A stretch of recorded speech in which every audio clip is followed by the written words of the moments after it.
My second book, The Art of Friendship Bracelets, is out now. It is full of my favorite bracelet tutorials. I included as many as would fit. It also includes explanations of some of the basics, and it goes even deeper into the core concepts. It is available as an ebook and also in print, anywhere you typically buy books, and there is also a direct link in the description. Hello, my name is Masha, and today I'm going to teach you how to tie your bracelets. Whether your bracelet has a loop, just 2 regular ties, and even how to make an adjustable clasp. I have tutorials for all 3 of these bracelets, and they're super fun to make. This is the triple diamond bracelet, this is the squiggle bracelet, and this is the alternating fishbone chevron. I'll leave the tutorial for all 3 of these bracelets linked in the description. Tying a bracelet onto another person can be fairly simple. You put the ties together, put one of the ties under the other one, and then tighten. Then do the same thing, fold the ties over each other and pull one of them through the created loop and tighten them together. You're essentially double knotting the bracelet. If the bracelet has a loop, the process is almost identical, except you start by putting one of the ties through the loop. And then you pretty much do the same thing. You put your ties together, put one of them under the other one, and then tighten them together. And then put them over each other again, like so. Put one through the loop, pull it out, and tighten it again, double knotting it in place. Tying bracelets onto yourself can be a little bit more challenging. I always start by gripping one of the sides, bringing the other one over, but the principle is the same. I just use my pinky to hold the tie. You fold it over, like so, gently pull, and then you fold it over again and put one of the ties through the loop. Pull it out, like so, and then pull it again.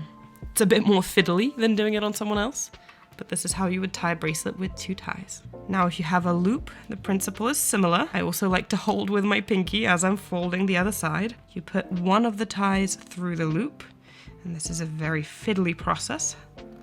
And the rest of it goes the same way. I like to hold with my pinky, fold the other tie over the first one like so, pull, and then do the same. We fold and pull the tie through the loop, creating a second twist, and you pull them together, like so. I'll demonstrate how to make an adjustable ending on this gorgeous triple diamond bracelet. So first, you want to align your ties. If the bracelet that you're working on only has ties, do it like so, by positioning them parallel to each other. If your bracelet has a loop and 2 ties, like this alternating fishbone bracelet, you put one of the ties through the loop, and then you align them to be parallel. Either way, you're working with 2 ties. I find that paper clips make the process a little bit easier, so I'm just sliding on a paper clip at the top and also at the bottom to make this a little bit easier to work with. You want to grab a piece of string. It doesn't need to be too long. Typically, you'd probably want your string to match one of the colors within the bracelet. I'm making mine different so that you can see it better. And then you're going to position the string under the ties and start tying it as you normally would. You put one end of the string up on top of the other and then pull it through the loop like so, and then tighten it. Try to make sure that both ends of the remaining string are roughly the same length. And then you're going to go in with square knots. On the left side, you fold the string, put the string over the ties and under this other piece of string. And then the other piece of string goes under the ties and through this loop on the left that you've created. You pull it through, and then you pull on both of those sides, like so. Then you do the same thing, but opposite. The string on the right now goes over the ties and under the string on the left. The string on the left goes under the ties and through that loop. And then you pull them together. And as you pull them together, you might start noticing gaps. You can just push them with your finger and retighten and readjust as you go. And those are the 2 halves of the square knot. You repeat those 2 steps for as long as you want this connection to be. Let me demonstrate it one more time. On the left, you go over the ties, under the other string.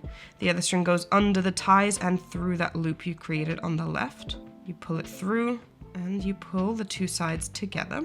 And then you switch. The string on the right goes over the ties, under the string on the left. The string on the left goes under the ties through that loop you've created. Pull it through and tighten.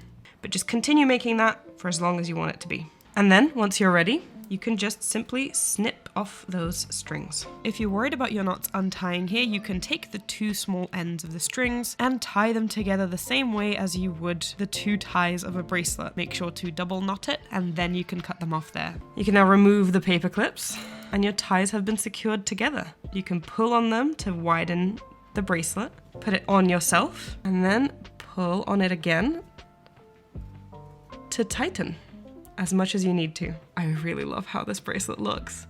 When you're ready to take it off, gently pull on it as well, and it slides right off.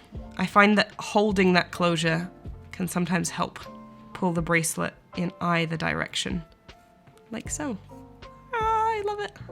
That's all I have for you guys today. If you have any questions, leave them in the comments below. I'll try to answer as many as I can. My Discord server, the link to which is also in the description, is a great place to get help as well. So if you're ever stuck, pop a message in there and either myself or someone else will help you out. My new book, The Art of Friendship Bracelets, is now out. You can get it anywhere you typically buy books. It has plenty more tutorials and goes deeper into some of the core concepts. There is also a direct link in the description. And if you love what I do here, consider becoming a YouTube member. It is with the support of my members that I'm able to continue creating videos on this channel, and I truly appreciate them. If you're interested, you'd get exclusive perks for your donations, such as early access to videos, extra videos, our own private Discord server, priority in competitions, and tons more.